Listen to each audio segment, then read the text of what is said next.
Do I have it right? I do. Okay, looks like I am live. And hey, T.A. Harris. Hi, John. Hi, everyone who is joining. Hello, I am Dr. Asha. And I'm going to give some people a little bit of time to tune in while I tell those who don't know me a little bit about myself. I am Dr. Asha. I am a speaker, writer, and radio personality. I usually tell people I'm a lover of life, health, and Jesus Christ. So my thing is all about whatever the Bible says for us to do, finding ways to make that practical and realistic. So today we're actually going to be talking about finally resolving your resolutions. This is my issue with resolutions. I don't make them. Okay, I usually make like a vision for the year or a vision statement for the year or a hashtag that I call it for a year. And I do that because it helps me stay focused and it's a reminder of what expectations I've set for myself. I don't set resolutions because my issue is if you've resolved it, then why are you carrying it over to another year? I feel like things that are resolved should stay resolved. Do you agree? Do you disagree? Give me some double taps. Tap the screen twice if you agree. I mean, I just never really understood the concept of a resolution because I feel like you're not really resolving anything. People typically by statistics will say at the end of December or at the beginning of January, I want to lose 50 pounds. Then around February, half of them have fallen off. And around March, 80% of them have fallen off. So why even set the resolution to begin with? It's like setting yourself up for the okie doke. You know, I don't want to set myself up to fail. Somebody agrees. But for those who do actually set resolutions, I want to help you accomplish them. You have 3 months left this year. 3 months left. We're in the last quarter of the year. Hey, John. And so I really want to help you all with any resolution you came up with this year, whether it be weight related, whether it be finances related, relationship related, whatever it is. I really want to help you maximize the last 3 months. Yeah, give me all those love taps. Double tap the screen. Give me those love taps. So welcome to anyone. Hey, you guys, this is a great time to invite your friends. So you can go ahead and share this broadcast with your Twitter friends and just invite them to join us. We're going to be here for just a few minutes. Just got a couple of things to say, and then we're going to be out, okay? So we're going to be talking about just resolving those resolutions. I have a couple ways to do it. The first thing is you want to really take ownership over these last 3 months, okay? So yes, it takes about a month to develop a habit. Most of us know that. It takes about a month to develop a habit. If you follow, I love the hearts. I love it. So it takes about a month to develop a habit. But then physiologically, for your body to adjust to whatever you have started doing in your life, that actually takes about 6 weeks. So that's why, hey, Cherise. So that's why usually if you, let's say you break your arm, you're going to be in a cast for at least 6 weeks because your body has to catch up to the adjustments that are happening in your life. Then it takes another 6 weeks to rebuild on that adjustment. So if you break your arm, you're in a cast for 6 weeks. Then you're going to therapy for 6 weeks after that so you can rebuild the strength that you had prior to the break. So, hey, Sharice, I'm going to try to say it. So the idea is use these last 3 months to really adjust to what you need to do in your life so that you can be more effective, be more useful, be more purposeful in everything that you do, and then rebuild on top of that. That way you can resolve whatever issues, whatever resolutions you had for 2015, even though we're at the end, the last quarter, resolve those things and move into 2016 with something new, something greater, a better version of you, getting closer to your purpose and your passion. So the first way, give me the double taps on the screen. Don't stop the hearts. Give me the double taps and invite your friends. So the first thing that you can do in order to resolve your resolutions is to revisit them.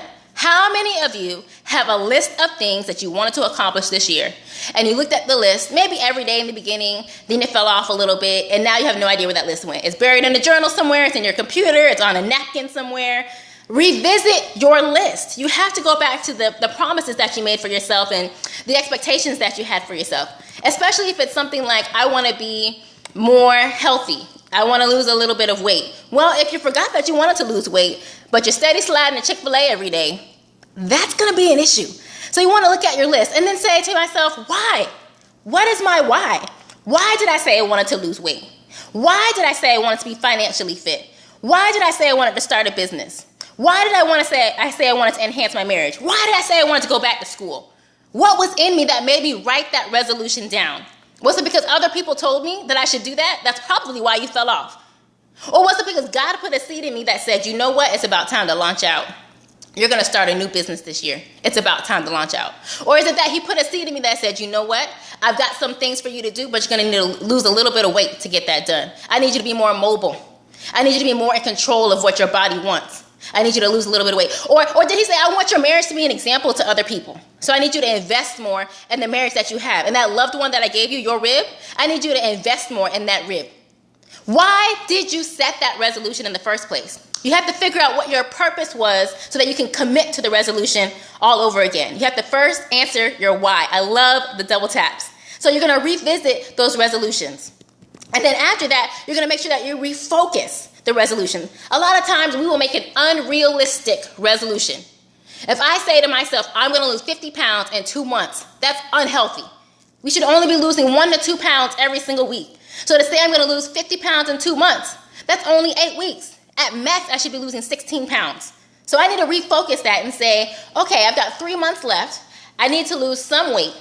If I know that 2 pounds is healthy, then I'm going to go ahead with 2 pounds per week. Or if I said that I wanted to invest in my marriage, I love the hearts. Keep doing it. Double tap, and talk to me. Let me know if you like what you hear, if you want to add to the discussion, anything like that.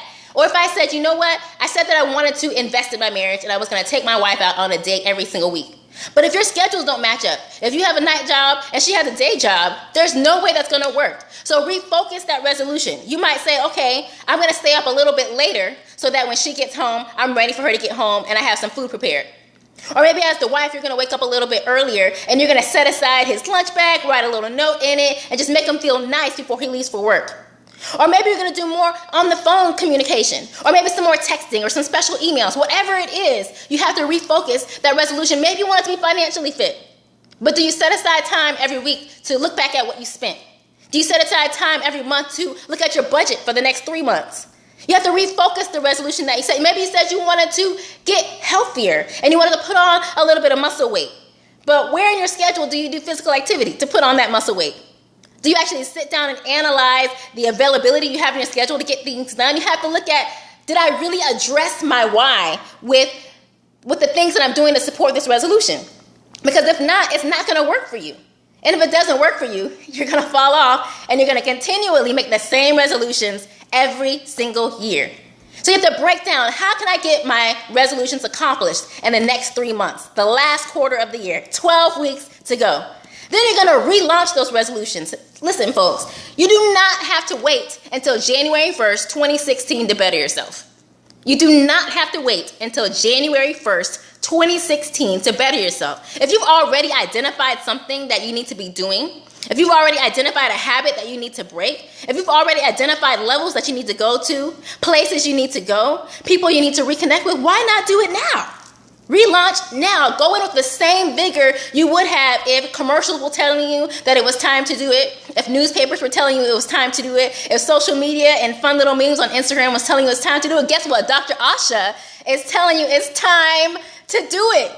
Relaunch your resolutions. Do not wait. Do not put it off, because you'll forget again and you'll start over with the same resolutions in 2016 that you had in 2015.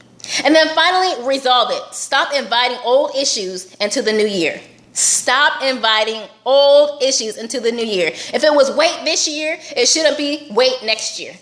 You should be looking more at, I want to build strength. I want to build endurance. If it was finances this year and you want to save a little more, next year you may be looking at investments. What purchases am I making? What return am I expecting? You need to develop something greater every single year. Don't bring the old issues of this year into the new year. You need to set new resolutions and wisely use this last quarter to get you there. Look ahead. What can you be practicing now so you're ready when the new year comes? So when we looked at it, we said we're going to revisit the resolutions that we set back in January. What's the list that we made and why? Then we said we're going to refocus the resolutions. Will the way that I set this resolution up work for me? Is it realistic? Is it applicable for my life? Then we're going to relaunch the resolutions. We're going to make sure that we're going with the same vigor as if it was January 1st. And then we're going to resolve them. We're going to use this last quarter wisely to get those old things out of the way. That way we can make space for the new things for 2016. So I see the hearts going. I see that you guys really like what we're talking about today, and hopefully this helped you so that you can resolve your resolutions. I know that Temple Fit has a lot of things that we're working on, and we're really excited about the new year that's coming, and we're already planning out 2017 at this point, because we're just so excited about what God has given us to do. So I just want to thank y'all for coming on today. I want to give y'all a few Temple Fit updates. Are y'all ready for some updates? Okay, so a few Temple Fit updates. The first thing is I am speaking this Sunday. I'm speaking on sleeping on the vision. We're talking about sleep hygiene and how that affects your purpose and your passions. So we're going to go deep about sleep. We'll be there on Sunday in Tallahassee, Florida at Life Changers Church of God in Christ at 9:30 a.m. Eastern Standard Time. It's free. It's a free workshop. Please come on out and support. You can learn a little bit and take it back to your family, friends, and loved ones. And we're also on the radio. So on Wednesday, we have Temple Fit with Dr. Asha. So as some people, they know the jingle. It's here. It's now. It's Dr. Asha. Okay, I didn't make up the jingle and I don't sing it, but you know. I stay in my lane. Singing wasn't my calling. But we have the radio show on Wednesday. And just to give you a little sneak peek, we're talking about sneaky ways that salt is seeping into your diet. And guess what? It's not through the salt shaker. So you should tune in on Wednesday. It's Heaven 98.3 FM, Wednesdays at 4 p.m. Eastern. Or you can listen online at www.heaven983.com. And for all things Temple Fit, my website is here.